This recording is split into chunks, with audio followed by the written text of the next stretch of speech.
let's take a look at the dynamics section. So this is our compressor. We have four bands that we can choose from. We have and we can adjust the how wide each band is and which frequencies it is targeting by these bars right here.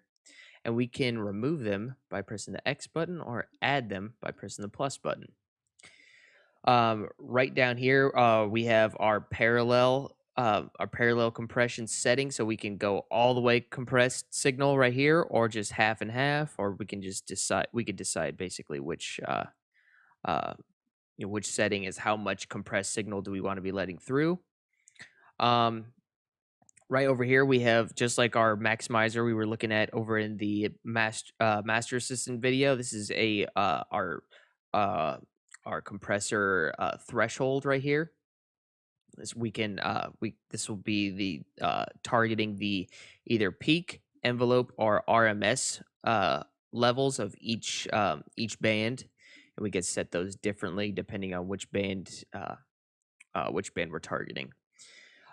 If you're familiar with the compressor, you'll pretty much know your way around how to use the dynamic section of Ozone, especially if you're familiar with multi-band compression, like maybe the FabFilter Pro MB or some other multi-band compressors from Waves, etc. There's plenty out there, but this one is really powerful, works really well. We have our ratio, which determines the amount of compression we have. Like, so if we set the ratio up higher, it'll almost work as a limiter. It doesn't. Or excuse me, right here.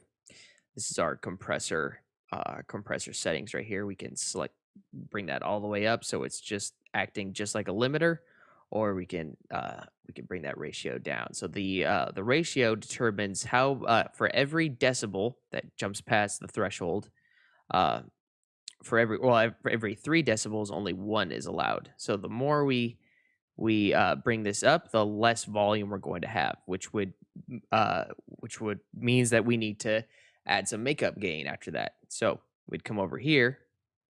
We could set our auto gain right here. I don't recommend this setting usually. Neutron's auto gain works pretty well. It responds to the attack and release settings.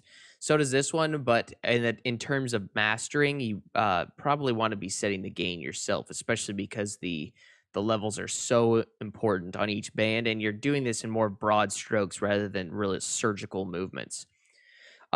Right here is our adaptive release. So this will be an auto release. So it'll look at the signal that's coming into it, and it will adjust the release depending on what signal it's receiving. So if you have something with a really sharp attack, um, it's going to lower that release. Or if you got something that's a little bit more sustained, it's going to bump that release up so it doesn't provide any distortion. Right here we can link all of our bands like this, so we get all of the same settings right there, and right here we can switch to from each band to global. So this will give us the settings for all of our bands, so we can look at them all at the same time. And yeah, will allow us to link all the settings so we can adjust the threshold or the limit or the ratio of each band all at the same time.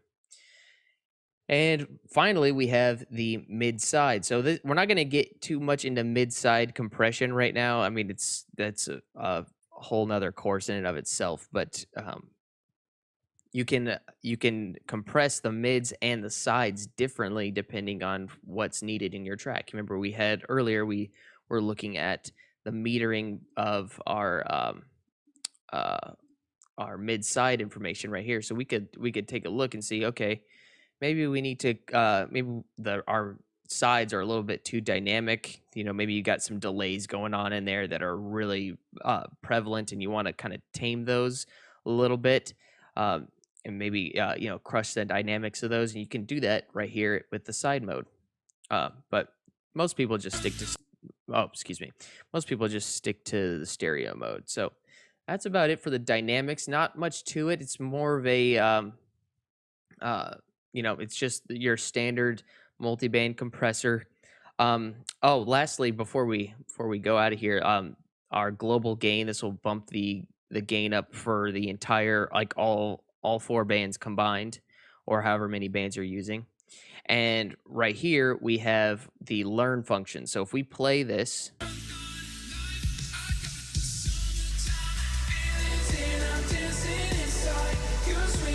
we can ask Ozone to learn by listening to our track which bands need, or where the cutoff points for each one of these bands need to be, and that'll give us a good starting point for compression. So that's the dynamic section.